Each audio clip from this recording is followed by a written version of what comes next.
Hi, Joshua. Good morning. How's it going? Very good. Thank you very much. Thank you very much for coming down. You look fantastic, by the way. I just Thank wanted to you. say. It's a lovely suit. And welcome to Tasty Humans. And for everyone that doesn't know who you are, please introduce yourself. And, Yes, I am the principal of J2 Design Group. We have offices around the world. We specialize in high-end hospitality, resorts, hotels, high-end residences, that kind of thing. I'm based in Dubai, but I have other offices in the UK, Rome, Manila, Singapore, and Barbados. Nice. And Nice Milan. place to put an office. Yeah. So. Yeah. Awesome. Now, you've been responsible for some of the most amazing projects. Thank you. Which we'll sort of come to in a bit.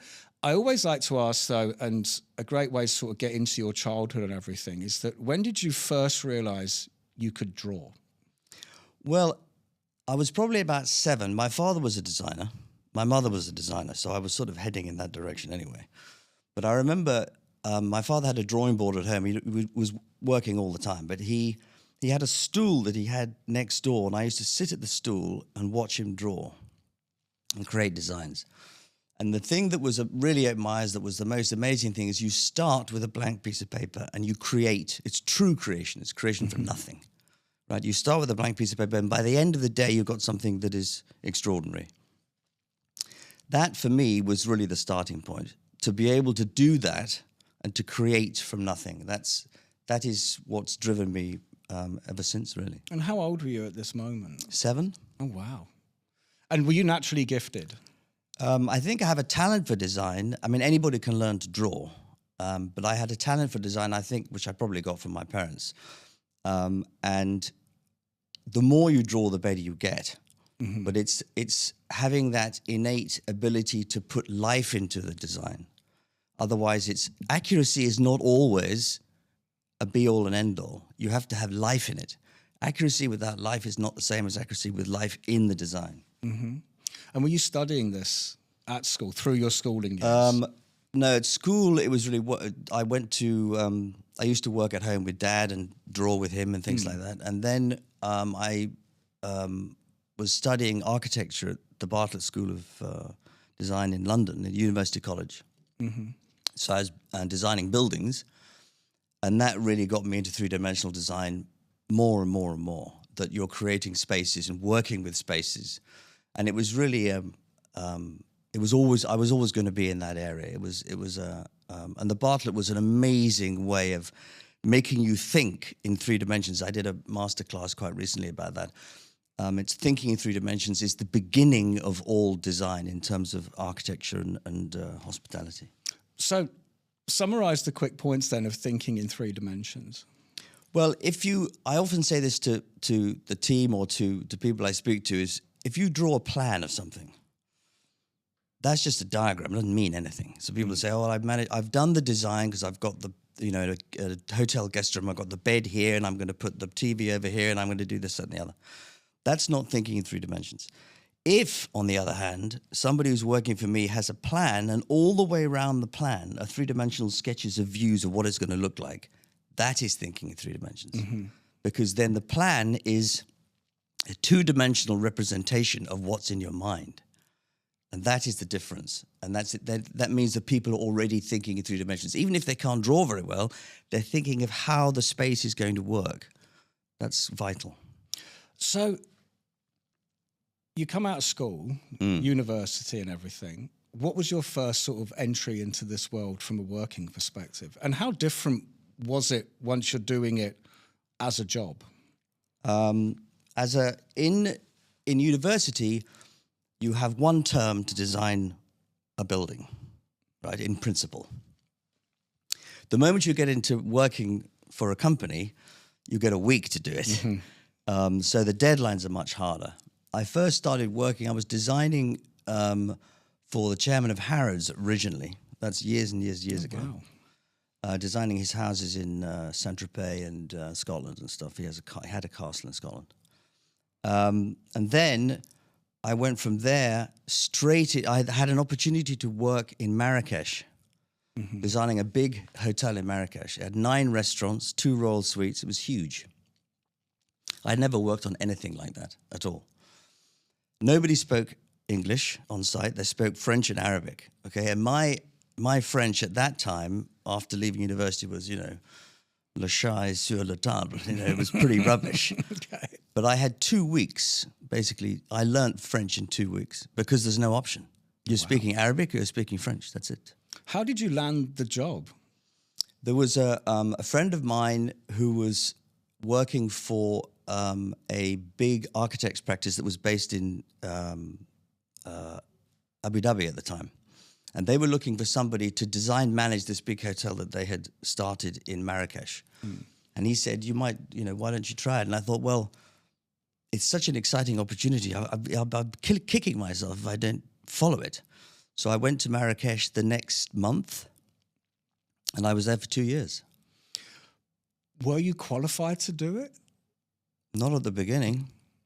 I mean, I was under the shadow of this amazing guy called Jimmy Sekera, who was an engineer working for the Taj company, Indian Hotels company. And he really showed me the ropes about how you manage design on site. And that was actually an amazingly important time, because by the end I was pretty experienced. But I always say to people, whether it's team members or anything else, you should always, any designer should have been on site at the beginning. Yeah. It makes a total difference about finishes, coordination with other members of the project team, deadlines, snagging, all of that kind of thing. And you learn that at the beginning. It stands you in amazingly good stead later on as you develop your design career. What are mostly sort of the pitfalls then if somebody doesn't do that? Like, what have you seen in your career where... The trouble is that you can actually tell very quickly if somebody hasn't been on site. Because they'll do, what happens is often somebody's putting together a package, a mock-up run package or whatever it is, and they're drawing in CAD, they're doing or BIM or whatever, they're putting this stuff together, and then the documentation pack goes to the contractor. The contractor looks at it and says, oh, I know what they're trying to do, that won't work, I'll sort it out. And the person who did the documentation package doesn't learn because the contractor solves the problem for them. So you look at a drawing, you say, for example, they've got a panel of glass or something. You say, well, they're not going to be able to build that because there's no shuffle space to get the glass in. But if you've been on site and you've seen all that happening, the way you detail is totally different. And that makes a massive difference. You can tell when you look at somebody doing a detail, a detail of the edge of a bar or whatever it may be. You can say, well, they've never been on site, you can tell. Or they've never visited a fit-out contractor, or you know, you can tell the way they detail it is wrong. The profiles are correct, but it's not buildable. I already have 1,000 questions. I mean, I've done a number of restaurant, bar, club openings. I've overseen a project of one here in Dubai. I've built, you know, essentially I didn't build it with my hands, but I was responsible for, I suppose it was everyone's punching bag. Do you know what I mean? Which I loved at the time because I did learn a hell of a lot. But I kind of always wanted to ask high-level designer, you know, what's the starting point? You know, how do you harness an idea? You know, the starting point is always the brief from the client, right? And occasionally the client will say, I don't know, come up with something. Yeah. And then that's actually a bit more tricky because you could go in any direction. But the starting point is always the client brief. And sometimes the brief is very woolly. Sometimes it's quite detailed. What do you prefer? Detailed is better because you end up having more iterations if it's woolly, because the client will say, because you have to put forward a whole series of options because it might go in that design direction, it might go in that design direction. So they say, no, I didn't want it like that. I'm more this way. So it takes longer. The creative process takes longer because they don't really know. But if they say, like, for example, Shihab Gargash, who owns the Waldorf Astoria DIFC here. So we've just finished the branded residences for him. And his design brief was always very clear. It was, do you know the Mad Men series in America? And I said, oh, yeah, we know the Mad Men. That's what I want. Make it mid-modern Americans, Fifth Avenue, that style. Now, that is a very clear direction. So that's easier to hang your hat on something and develop the design with that kind of direction than it is somebody says, I like it one of the worst ones is classic contemporary. So I like it classic because classic contemporary to you is not the same as classic contemporary to somebody else. They might, or they'll say something like, well, maybe it's contemporary classic. And you think, well, you know. So it's, the more detailed the brief, the better it is. Because, as I say, everybody's opinion on a particular style is not the same as somebody else's. How much back and forth is there before it's decided? Because I'd say my angle is one of, you know, people can get very carried away in this particular world where it's the expert versus, let's say, you know, the uneducated but knowledgeable, experienced brain, you know, versus the actual designer that knows how things do work together. You have to guide the client. The more inexperienced the client, the more you have to guide, obviously. But what we always do is at the beginning we have what we call a design charrette. Mm-hmm. And you spend a day with the client just sketching and pulling up ideas and images and whatever. And then that crystallizes what they want. So you help drive them that way. And that document forms the basis of going forward with the design. Because they've had an input into it. You haven't just gone away and done something. They feel they have ownership, part ownership of the design because they've been part of that initial design process. What do you like to have first? Do you prefer to design it, then it's costed, or do you always like to know the budget, what you're working with? And you have to know the budget, and the QS has to be experienced in hospitality design. Mm-hmm. So I've worked on hotels. I'll give you an example. I was like the QS should be in at the concept. When the concept's approved, you have your first meeting with. So his cost plan number one the QS is a quantity surveyor. So he's the guy who's pricing it. So he is there at the beginning of at the end of concept. So he understands what you're doing, the sort of finishes you want, the feel of the interiors, all that kind of thing. So I was dealing with this guy, this QS, and he said, well, we'll wait till you finish the documentation and then we'll price it. I said, no, that's no good. That's legal. I said, and by the way, as a matter of fact, how many hotels have you costed? And he said, no, we normally deal with infrastructure projects like bridges. So I said, well, that's not really going to help. So but it is important from the beginning, the QS. So when you finish presenting to the client approves it. You then immediately have a meeting with the QS at concept. And then as you go into schematic, the same thing applies. He's always updating his cost plan based on the design. Otherwise, you get to the end, he costs the documentation, and it's miles out of budget because QSs are always hugely conservative. Mm-hmm. So if you reckon something is £30 a square meter, they'll put in 60. Okay. Because they want to be ultra safe. The cost can only come down, not go up. Exactly. Yeah. 100%. And it makes them look good. And it makes them look good. Yeah, definitely. You know. So once you have like the brief and the idea sort of locked in, you know, you move to the next phase of the finishes and the BOQs and everything like this. Do you have to set yourself, like, so not as a company, more like you personally, do you have to go like, okay, right, so I know what I'm like, you know, for just spiraling off.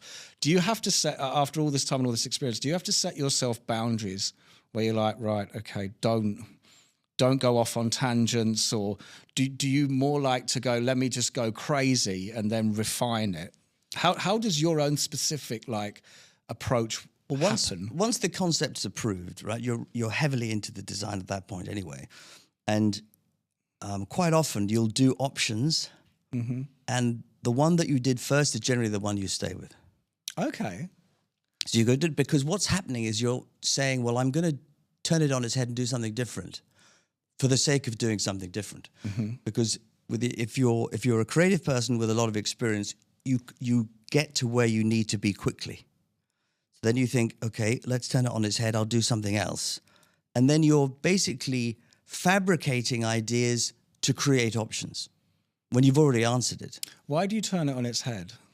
Because sometimes you think, well, have I missed an opportunity? Have I, instead of going east-west, maybe I should go north-south. Or there are ways of testing the lateral thinking of your brain. Maybe it's better to go over here. But by and large, 75% of the time, the first idea was the correct one. Do you worry about being complacent? You know, so you've gone and done this wonderful project, this enormous resort, you know, it's been fantastic and everything like this. And then you go to the next one and the client brief is of a similar ilk, you know, because I remember a few years ago, kind of beach clubs went through trends, Tulum, monochromatic, everything has to look the same, you know. And so clients seem to want the same thing, copy paste as what other people are doing. But do you worry about yourself being complacent, like just being able to, like a musician or a movie maker, where suddenly you can almost tell they've just churned out the same noise as last time? You have to push the boundaries. I mean, there's certain people who have a brand that people go to, designers who have a brand. Like SCDA is a very good designer, Sukian in Singapore, where I used to live. He has a particular style, and everybody comes to him for that style. But generally, you have to keep pushing the boundaries, and having libraries of FF&E and things like that is quite dangerous. Okay. Because you say, oh, I'll use that one, and that's the slippery slope. And if you drive down, I was telling this the other day, if you drive down Sheikh Zayed towards Abu Dhabi, going that way, towards Barsh, to where we are now, and you'll see all the big hoardings of the new high-end residences coming up. It's white, beige, kidney-shaped sofas, white, beige, kidney. I mean, it's just, and it's becoming so stale, and it really needs to be shaken up. So some of the stuff we have done a couple of years ago, we did a whole series of projects, Sufouh 1, Sufouh 2, those which are very, very different. They're not perhaps my comfort zone in terms of design, because they're very ornate in a sort of contemporary way, very decorative in a contemporary way. But they are standalone items. Whereas, you know, you could go past, I could show you some of the images on the hoardings as you go down Sheikh Zayed, and you say, I don't know, is it that one or is it that one? It's the same. And that is a problem at the moment in Dubai. How do you... It's just reminded me of a time, as you can see, I'm partial to some tattoos. Indeed. And I always had these rules where the very first tattoo I ever had, and funny enough, tattooing, as people that know, there's another person in the room that's covered in tattoos, so you're going to know exactly what I'm talking about. But what you never want is you never want to see your tattoo on someone else. Right. Okay. And I remember the first tattoo I ever had, and I'm not going to show anybody what it is, but I looked at it and I thought it was full of all these colours, and I was like, right, that design looks really good, but I don't want the colours. So I got them to do it on me without the colours. I was very happy with it. We went to a pub around the corner. I was having a drink with my friends. I was like 18 at the time. And I looked across, this is a true story, I looked across at the other table. There was a guy who had my tattoo on his forearm with all the colours in it. Really? And at that moment, I was like, A, I'm so glad I had the colours taken out, and B, like, never anything off the wall ever again. Yeah. And the point I'm trying to make is I then, everything else was like, right, I'm coming up with all these ideas, but I wanted to work with tattooists to say, what do you want to do? Because I felt that you would get real passion out of them. Yeah, be more individual. If they're not just doing transfers, which is essentially what is happening for Choosing the Wall. And the time I remember was, I wanted to have this big Medusa head done on my shoulder, and I went in with this woman's face, snakes and all this stuff. It was years ago. And the tattooist said to me, he goes, no, you don't. And I was like, no, I do. You know what I mean? Yeah, And he went, no, you don't. And I was like, what do you mean, no, I don't? And he said, you don't. Let me show you what would work a lot better. And he showed me, and I was like, yeah, no, he's right. And then we did it, and he did the whole thing freehand. Like, Really? drew it onto me with a felt tip pen, looked in, but did all this stuff and everything else. I'll show you afterwards. So what my question is, after my long story, is have you ever had to sit with a client and say, no, you don't want that? You know, you are being too safe. It's the same as everyone else. Have you ever had to look someone in the eye, take that risk as the designer and go... Yeah. You do, and how did that work out? Well, it depends on the client. Yeah, exactly. But certainly, the client has been quite adamant about something in particular, and I've said, "This is a mistake. We shouldn't do this. We should do this." And he said, "No, I'm paying, which is fair enough. I'm the design. I'm the client." I said, "Well, look, you trust me to do the design. Otherwise, you'd be doing it, right? So you have to. The element of trust is a key part of the designer-client relationship. So what I sometimes say is, okay, we'll do what you want, and then I'm going to do what I think we should do. And 99.9% of the time, the client who is already predetermined to want his one, confirmation bias and all that, He then put the two together, and he said, well, you always do his first, right? So this is it. He said, oh, that's good. It's done what I wanted. He said, but this is what I think we should do. And they go, that's much better. So, and once they buy into that, then they're absolutely bought into your design ability and design nous, because they know that what they were saying was wrong. But they have to be persuaded, and the best way to do that is to give them, as my Chomheze says, is give them something to kill. You give them something and they say, oh, I like that. Yeah. No, you're right, that doesn't work. But that's part of the trust thing.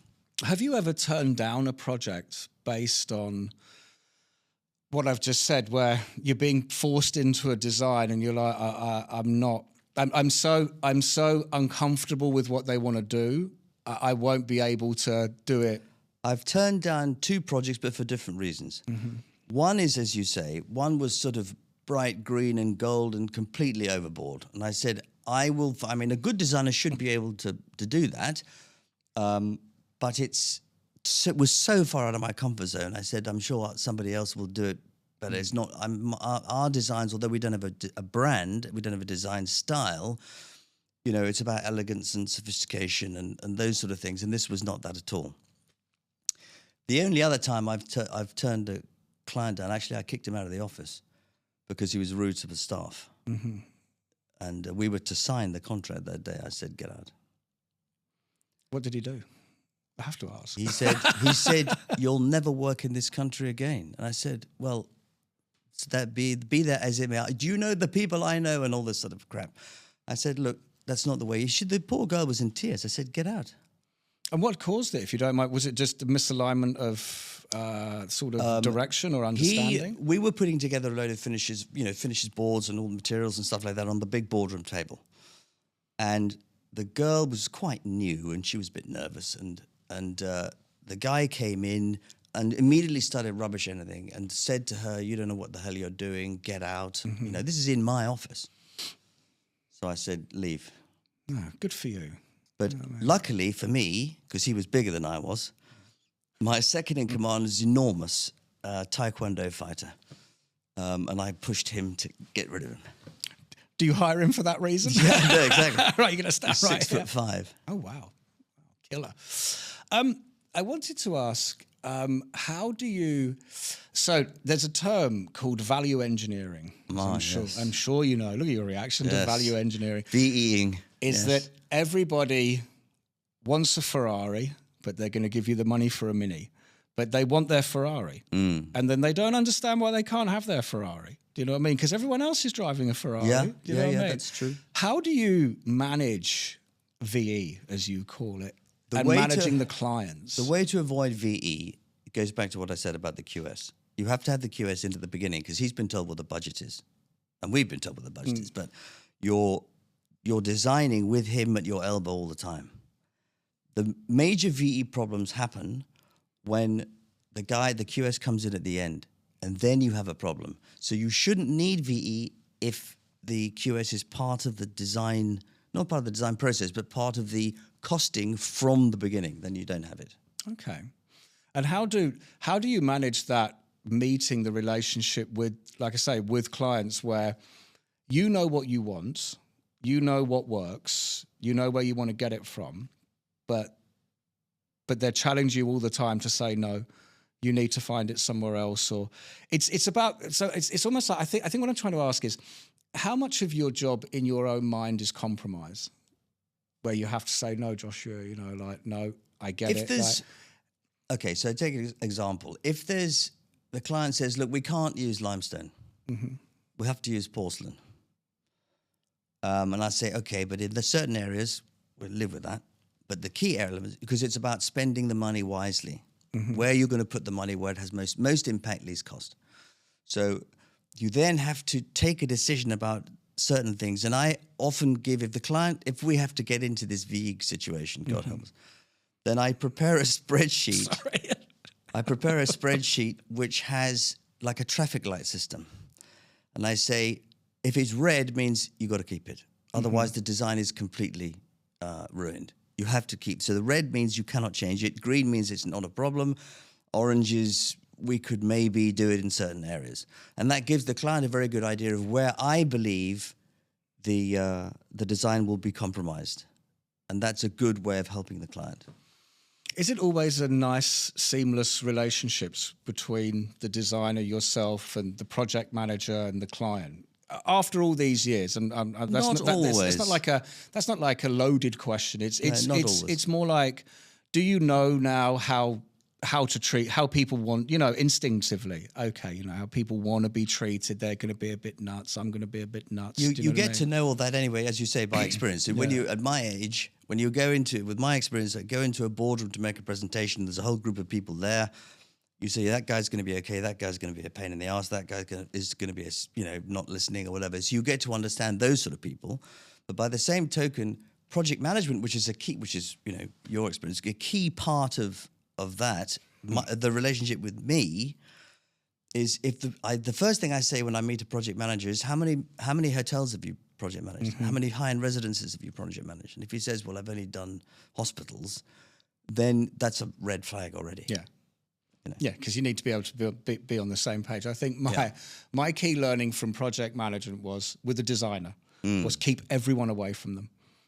Just keep everyone away from them. Like, don't speak to, I won't say the person, but don't speak to them. Speak to me, and then I will speak to them, because it's all about being able to, you have to sort of ask them quite nicely. I mean, when do you think we'll get that? Do you know what I mean? Like, have you decided on the color for that? Do you know what I mean? Because I've noticed that the creative brain in the people I've worked with that have creative brains, it's just, but to manage or work with creative brains, my sort of key ruling is just let them go.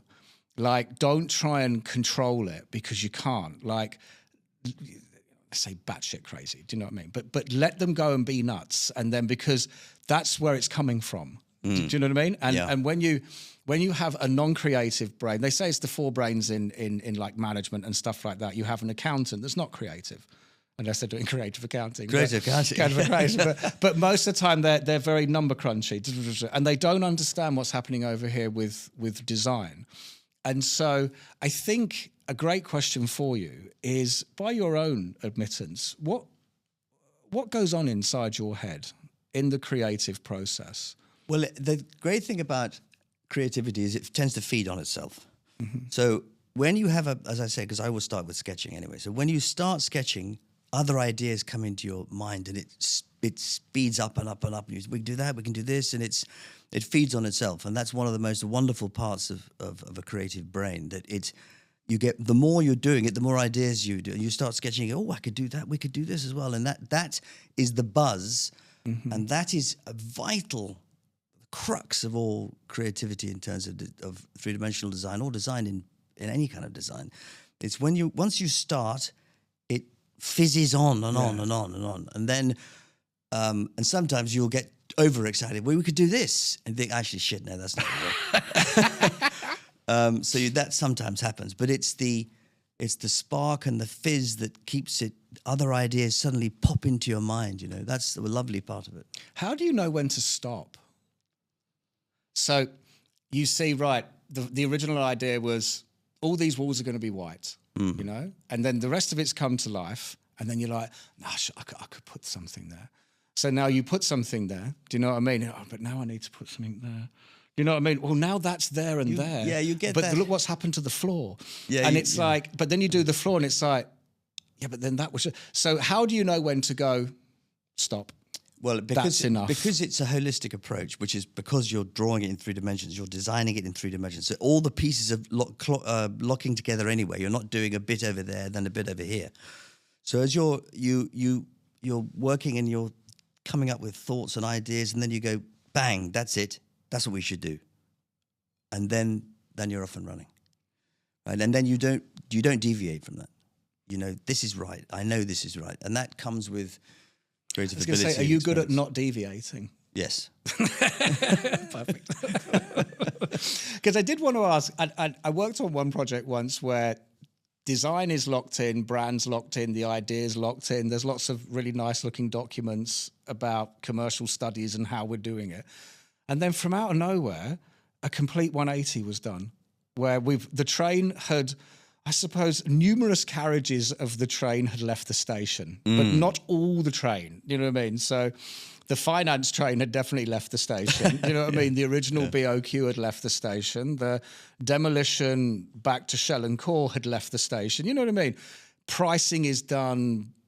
Key investors have seen the brand, and then all of a sudden, no, it's not going to work. We have to go the other way. And we did, and the result was fantastic, and it was definitely the right idea. But at the moment of having to manage that design, because the man in charge of design just woke up and realised that everything he'd done was wrong. No, I admired the decision making. I mean, I really did. That I shows a lot of it massively to do that. I mean, the only time I would have that kind of situation is I've done projects which go on hold for a couple of years, and then when you restart it, the client says, "Okay, we're going now. We're starting ahead." You say, "Well, I need to look at it again. I need because it must be tough because it's moved on." Also, you're looking at the design because design is a fecund process. You're constantly changing and wanting to improve things, even though you've said, "Okay, now we're going to do." But you wait 18 months or whatever.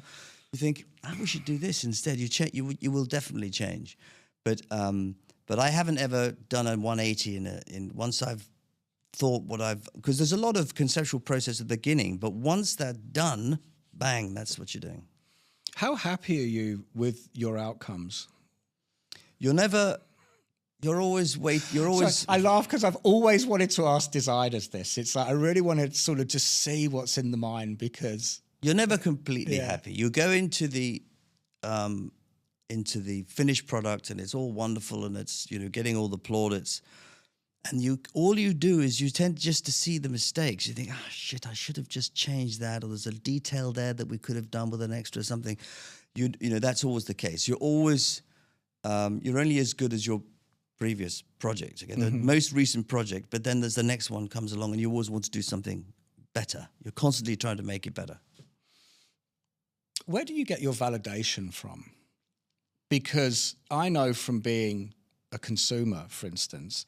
So, as I said, I've been a big part of restaurant openings and seen these things come to life numerously in my career.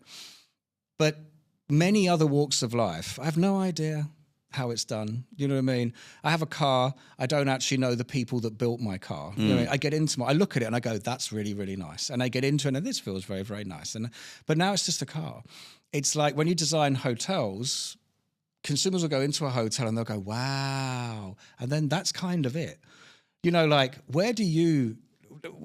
Which type of person or world says, I like that and that makes you feel good? I mean, do you know what I mean? I think the validation is really when I go into a space that I have designed and it's finished and open. And, you have created that from nothing, what we said about at the beginning. That is the most important validation. It's important to get the client has to be happy and everything else. And if people come in and look at the design and are very happy, that's great. That's just icing on the cake. But the most important thing is, do I feel I did a good job? Is it good? Is it fantastic? Not good? Is it fantastic? I go and if I still think as the designer, even though I'm spotting, snagging mistakes or whatever, if I think, yes, we did this right, that's the best validation. What's your favorite project that you've done? Wow, that's a good question. I've worked on so many. I mean, I suppose it's always the most recent is probably your favorite. So the Waldorf Astoria branded residences, which we've just finished, they've come out beautifully. I'm very proud of those. And we've finished designing the Biltmore Penthouses, Biltmore Sufouh Penthouses. I'm very, very happy with those as well. They really look fantastic. So those, it's always the most recent that is the ones that stick in your mind more perhaps than others. I did, when I was working, this is before I started J2, I did the Corinthia Grand Hotel Royal in Budapest, which still looks fantastic. So I'm very proud of that, although it wasn't under J2. But that's a while ago. But yeah, I mean, the most recent ones are that I'm most excited about. Are there any that you've done that you wish you could go back and do again from years ago, Or do you look at some of them and you think, Joshua, how could you? Well, was I thinking? No, there's certain ones. The first project we did, which is, I don't know when it was, the first 90s. We did all the public areas of the Intercontinental Park Lane, Hyde Park Corner in London. Okay, yeah. And lovely part of London. This is where I should have fought harder, but it was brand new business. You know, you don't have the confidence to start shouting at the client. Not shouting, but, you know. Directing, taking an opposing managing view. The client's expectations. So we had designed, we did Thea Randall's, we had this sort of bubble glass wall entrance into Thea Randall's restaurant on the ground floor. We did all sorts of other things. It really looked fabulous. But I said, you have to change this pink marble on the floor. It's driving everything else. And it's forcing us into a particular way of looking at the design. Anyway, they said it's going to cost £50,000 to change the floor. They closed the Intercon and they were refurbishing the entire building. You could imagine this is a seafood building. It's millions and millions, tens of millions of pounds they were spending. And I gave in on the 50,000. And thereafter, every time I went in, it's actually just been redone recently, but every time I went into that building, that floor would irritate me because it was wrong. And I should have stood my ground and said, and in fact, when it opened, there was a review by Head Magazine or somebody when it opened, and they said, you know, it's great to see Intercon's had a refurb. It looks fantastic. What happened to the floor? They put that in the in the article. That must have been a dagger. So I thought, oh, for God's sake. But, you know, so there's those things like that. You do wish you'd stood your ground, because I wanted a checkerboard black and white floor, which would have looked fantastic. Should get back in touch with them. So now I'm a global success. Can we please change that? It's time to change the floor. but no, now it's recently been, a couple of years ago, it was redone. So they did change the floor. Now, look, speaking of sort of global success, how big is your company? How many designers do you have small. working for you? We're 25. We're not big at all. I mean, there's lots. We're what I call, people often say boutique is another way of saying small. But 100%. Yeah. But we are boutique in terms of we have as I say, we don't have a design style, but we are very particular about how we work. And as I say, the devil is in the detail. It's always in the detail. If you create fantastic renderings, which I believe we do, but then you can't follow that through so that it's beautifully built at the end and the detailing is correct, then all you did was create pretty pictures. Do you know, now you've actually said the word renderings, I don't think enough people understand how long and you know, the process of creating good renders, because you see, like I said, I've been around this a long time, and you get a render and people make their comments and they expect to get that back the next day. Yeah. And the rendering process is a rendering. It's so important. Guest room rendering takes 3 days if you've totally designed it already. A public area a week. Now, the thing is, the client says, it looks fantastic, but we need to change this, this, and this. And I said, right, I've got to relight it. It's all going to be relit and then re-rendered. And then post-production, all that sort of stuff. And we do very little post-production because our renderings, I believe, are such high quality. But they often don't understand it. Can you get it back to me tomorrow? I said, no. But we have basically fully designed it before it goes into rendering. Some companies, I really disagree with this idea. It's generally because they're not confident in the design. They start the rendering without having finished the design process, and they start changing things in the rendering because they haven't worked it out yet. It's like people that make movies without a finished script. Exactly. It's like, dude, you're just asking for trouble. Asking for trouble. So, and the other thing is, because the team I've worked with for so many years, I can say, okay, we ought to I want to put a little soft P light under this. I've done that already. Because they've worked with me for so long, they already know things I want to do, which is useful. So you have 25 designers? 25 in total. There's about 6 designers. Okay, so one creative brain managing 6 creative brains. Yeah. How does that work between you all? Well, because I'm the overall creative lead, but I'm taking areas which I design completely, and they take areas which they design, and then I keep a hand on the tiller.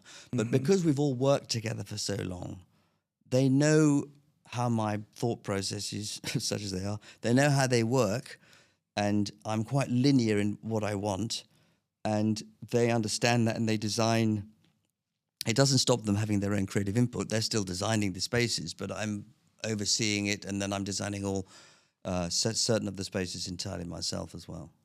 And so do you sort of, I would say, I mean, I'm not asking you to divulge too much sort of tactical information, but like, do you encourage them to step outside the box? Yeah, totally. Or, Absolutely. Show me something I haven't seen before and stuff like that. Yeah, and, totally. And how sort of, I don't want to kind of put words in your mouth, but it's like, how do you react to some of their ideas? I think that's a very good way of putting it. If somebody is passionate about something, I let them run with it. And then it goes further and maybe it doesn't work. But there's quite often the case that everybody has all designers in their minds have a general color palette of preferred feels and looks and things, particularly color. And quite often they'll come to me and say, this is what we're going to do for the all-day dining restaurant, whatever it is. And I say, well, those colors are a bit, are you sure that's right? All-day dining. And they say, yeah, they say it's, I know this is right. And if they're passionate, you have to let them run with it. And then sometimes it'll work and you think, shit, I didn't think that was going to work, but it's fantastic. So it does help them. You have to give them the leeway to do what they believe. If the killer is, I thought we could do this, that means they're not passionate about it. And my team are very passionate. So they say, I know, I was at the weekend, I've done all this, and this is what I think we should do. That means that if they're passionate, that they take ownership of it. How are they using equipment now? And I come from the perspective, the buzzword of the now is AI, which is, I think that I saw a big PR company in Dubai right on LinkedIn that they're experiencing, their clients are coming to them with already printed out press releases that they have made through ChatGPT and stuff like this. Yeah. And then they're asking for reduction of fees and stuff like that because they're almost trying to say, I could do this myself. You know what I mean? And I think that it's a real weird world we're living in at the moment because somebody that does not write creatively can prompt an somebody AI else tool, or some machine to write a machine, and then what comes back is something that looks really creative. And then they're taking that, and here's the massive problem, which is the idiot takes it and pastes it and sends it out, where suddenly yesterday you were relatively illiterate and today you are Shakespeare. Yeah. It's like everyone just goes, come on, mate. Do you know what I mean? But the clever ones are the ones that actually take what comes back and go, right, would I actually say that? And they massage it to their And then style. what they do is they kind of weave themselves into it, and then it goes out, and you're slowly, and you'll go, I sound really good, like this. So in the world of design, are you experiencing that with clients, but also your designers, where they're just kind of not pushing themselves enough, and they're in, I don't even know what the actual AI programs are for design. Well, Nana Bananas is one that is very popular at the moment. I mean, the thing is, I did a masterclass which included Khalid from XYZ Architects based here. We were talking about hand sketches versus AI. And my point has been and is always that the creative process starts here. The development of something or assisting in is particularly good for architects who want to find out what are the best positions to put the 2 beds and the 3 beds in a tower, and the AI will work that out in minutes instead of taking a week. So there's massive time cost savings, but the creativity part comes from you, and it comes from me. So it's once you're getting into the design, so we don't use AI at all until you get to further down the line when the design is already developed, and then you're using it for time-saving reasons. But the initial bit has to be coming from here, and that's clients understand that. I haven't had a client say to me, "Look, you're going to do loads of stuff through Nana Banana and stuff like that, so we're going to take 30% off your fee." Nobody's ever said that. Are you worried that design's going to erode over time, like because of AI? Design will definitely be eroded for people who are lazy. Yeah, but AI is designed to make us all. AI is the easy routes. My father used to say the easy route's probably the wrong one. And AI is, you can, for example, I was in this masterclass, I was saying, if the client gives you a brief and you put that brief into Nana Banana and it's, I don't know, a white contemporary Moroccan interior, Riyadh or something, and you put the client's brief into AI and AI comes up with an interior image, you haven't done any creativity at all because you've just taken the client's brief and put it into Nana Banana, right? So what you have to do is, if AI is all about prompts, right? So if you're doing the prompts, but you've already had an idea of what the design is, and your AI, you're trying to find an image that would, this is in concept I'm talking about, you're trying to find an image that would suit what you believe it to be right, but you can't find one unless you sketch it.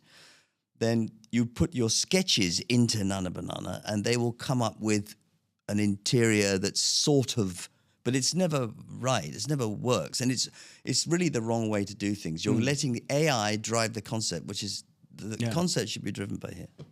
Yeah, because AI, the one thing it can't do, and I don't think it'll ever be able to do it, it's not going to have like a spark of inspiration, because it just, people can say whatever hey, it sounds really, really good. I use it. Do you know, it does. Some of it's amazing, you know. And I know that with, like, say, Nana Banana, and I think it's Soros as well and stuff like that, that we're getting, every week it's getting more and more and more and more realistic. Because it learns from itself. Yeah.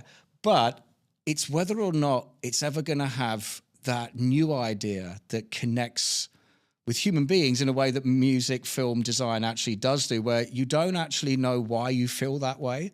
Like where all your hairs stand up on end. Yeah. You're like, totally. No one can make their own hairs stand on end. It's a reaction to something truly making you go, whoa, you know. And I don't know if, I hope not anyway. I don't think AI can do that, because it's learning, it's entirely empirical. So it's learning from itself all the time. But the lateral thinking spark, where you're sketching and thinking, oh, wait a minute, I got an idea. That AI cannot do, in my view. Yeah, it can't laterally go, because it's quite linear. You're putting in the prompts and it then learns from itself, and it's going that way because it's driven by learning from itself and what you're putting in. But it won't go that way, because unless you tell it to. Yeah. But if you're thinking laterally, that's something else. Because it has a horrible way of agreeing with you. And what I've noticed in the big, because this is the thing, in the beginning, it's all good. It's amazing. It's freaky. Wow. Oh, I said this to it. I've given it a name. I'm doing all this, you know, stuff with it. But then after about, I suppose, a year, I've realized that it's a really, really good research assistant, you know. Yeah. But it's actually starting to frame everything in a way I want to hear it.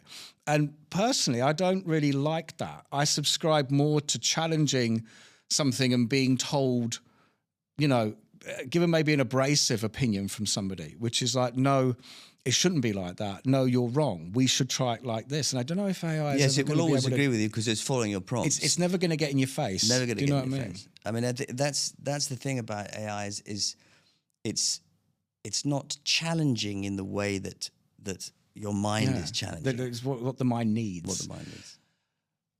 We're coming close to the end. I have a very personal question that only popped into my head when we just. Okay, I'm ready. We just no. It's this is for me actually. It's something I've always wanted to know. It's not controversial, but we just shaved the word all day dining, and we both had this little reaction to it, which is all day dining. All day dining. But when you design an independent F&B outlet, like some of the things I've been involved in, there's a lot of decorating happening. There's a blank wall, let's put some shelves on it. Let's put some records there, or books or plants, and everything's a feature, you know. When you go into hotels, they can be very, I really want to pick a hugely respectful word, very, bland is a terrible word, but it can be extremely kind of, you go into the lobby and there's big walls that are blank, and you go into all day dinings and they're all blank as well. And it's extremely like two-tone. Like, why is that? Why is there not an, you have hotels like Rove, 25 hours. 25 hours, yeah. And they're very, you have Jumeirah Zabil, which has yeah. got a very decorative lobby. But why do some big resorts choose I can't think, you'd have to help me out with designing terms, but it's like they don't go for a lot of decoration. They go for something that's not really intrusive. I just want to know kind of why, or am I wrong? Well, it depends because you have, first of all, designers, it's always the last thing other than the ballroom that designer wants to do, the all-day dining. But it's so unless that answers my question. but so many companies, I mean, Four Seasons is a great case in point, where their all-day dining restaurant, which they do not allow you to call it an all-day dining restaurant, is basically it doesn't have it feels like a specialty restaurant. Mm-hmm. And I always say to clients, don't call it the all-day dining restaurant, right? Call it whatever, some other restaurant. It just happens to be where you can have breakfast, lunch, and dinner. But it is not the all-day dining restaurant, which just looks bland and dull. I think it's partly because it gets left to the end. Okay. But you have to make it, the secret is making it like a specialty restaurant. Okay, fair enough. Which is what we've done. We're doing a big PIF project for Diriyah in Riyadh. And the all-day dining restaurant is Indian restaurant. Mm-hmm. It looks fantastic. There's two restaurants there, but one is Indian and one is sort of slightly different take on it. But they both feel like specialty restaurants. Well, this was the thing. I think in Dubai, I would argue this all day long, that there's so many all-day dinings that are left.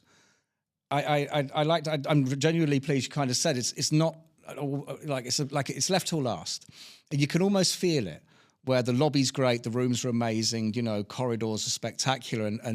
But I do think that with the rise of specialty restaurants in Dubai, and the fact that everything has to be in a hotel because of the alcohol and everything like this, is that a true missed opportunity is making the all-day dining into an entire thing. Because some people have done it here and they're fantastic. And no, I always wanted to know that. Yeah, make it speciality, that's the thing. I wanted to ask quickly then, what is like the one project that springs to mind where you wish you'd done it? Where you go, that is amazing. The resort Lana. Building or... The Lana. The Lana. It's nicely done. And Desert Rock. Part of Ferrari. Beautiful work. That's for Red Sea. Which is the one where you look at it and go, I can't believe they did that. That is a disaster. Or for what you could try to say, I'm not answering that. I don't think I can answer that because I've certainly been into few. I was in actually one 2 days ago, at the end of last week, and I thought, what on earth? What happened here? It's appalling. I mean, appalling. You should never go into a hotel and feel that you need to leave. Yeah, that's kind of the opposite. That's the opposite of what you're trying to think. achieve. What the hell is, if we talked about being holistic about design, so you're not just putting that finish on there, and if that finish is different to that finish, it's not holistic. It means they didn't have confidence in the design. The design concept was weak. They think, we'll just put that there and we'll put that there, Do people have to be, I've seen this with cars, do people have to be, like yourselves, very, very conscious of trends versus like fads? So, for instance, if the 60s comes back as a fad and suddenly everything needs to be really abrasive, colour smashing together, that, okay, this is going to get 2 or 3 years of wow factor, but then suddenly this is going to go out and it will also become, like you said, you'll want to walk in and go, I don't want to be. There's a number of car designs that this has happened to, where suddenly they've really changed direction and then... Jaguar? There was one, I can't remember, it's back in the 90s. I can't remember, but it was by Ford and Renault. And they changed the whole look of the car and it looked like a frog. And it was like, okay, everything's gone a bit sloping when they redid the Beetle and stuff like that, where everything went a bit slopey. And they went way over the top. And about a year later, it was considered to be a joke.